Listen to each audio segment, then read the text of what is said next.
Over 77% of Americans have some sort of debt, according to the Federal Reserve. And the best way to get rid of that debt, pay it. Straightforward, right? Well, our next guest got herself out of over $70,000 worth of debt using some simple budgeting strategies. To discuss, let's bring in Bernadette Joy, who is the Crush Your Money Goals author and money coach. Bernadette, great to have you here with us. All right, so you were so successful at this that we got to share some of these tips with our viewers as well. And there's something that you have that you call the 3-bucket method. Break this down for us.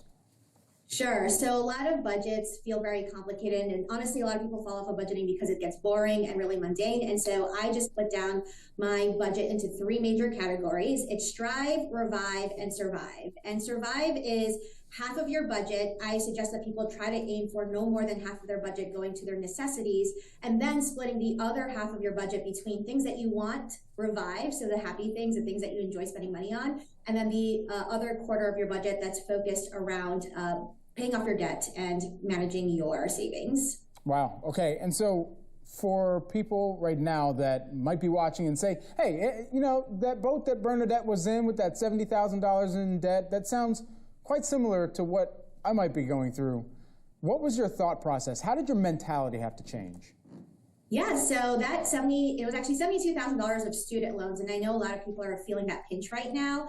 And my thought process was pretty simple. It was, I don't want to live in this debt forever. I want this debt to be a short-term solution for me, which was to go back to school and get a degree. And I don't want it to be a long-term lifestyle. And I think right now, a lot of people just are accepting the fact that debt would be a long-term lifestyle for them. And instead, I really want people to think, hey, I'm in debt right now, but this is not forever. How can people make the choice about what debt to take on, good debt versus bad debt? So I actually don't believe in good versus bad debt. I think all debt is debt, and characterizing it more around how it makes you feel.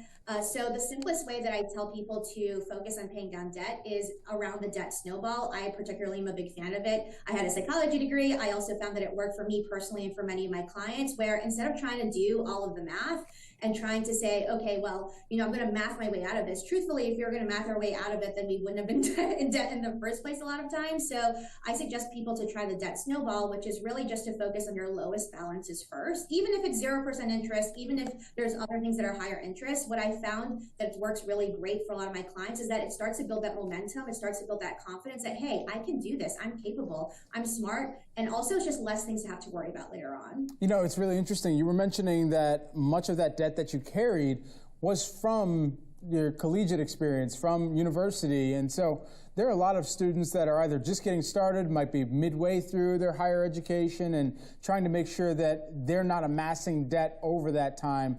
What is the perhaps smart money habit that they can put into effect right now that's going to help them for when they're ready to, you know, walk across the stage and effectively be able to apply that skill that they've picked up along the way?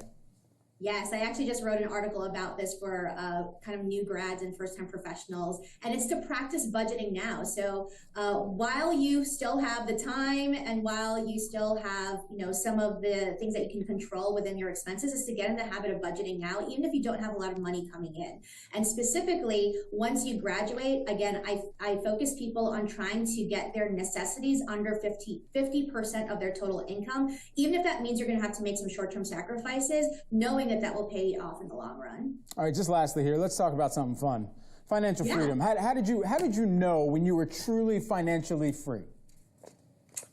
You know what I will say is, for me personally, so I'm 39 years old. I have enough money now to retire at 40 next year. And the moment that I felt financially free was when I started looking at that budget and I didn't feel anxious about it anymore. And I know budgeting can be really stressful for a lot of people. And the reason that people avoid doing budgeting is because when you look at it, it makes you feel bad. But there came a point where I started looking at my budget, and it was a couple of years ago, where I was just like, I actually look forward to doing my budget. I actually have money that I can spend that I don't have to feel guilty about. All right. Look, well, if you can retire next year, Bernadette, hopefully we can continue talking to you, but enjoy that retirement. Why not? Bernadette Joy, Crush Your Money Goals author and money coach. Thanks so much for taking the time. Thanks so much for having me. Absolutely. If you like this video, stay tuned for more videos I post weekly on how to save, invest, and fast track your financial freedom.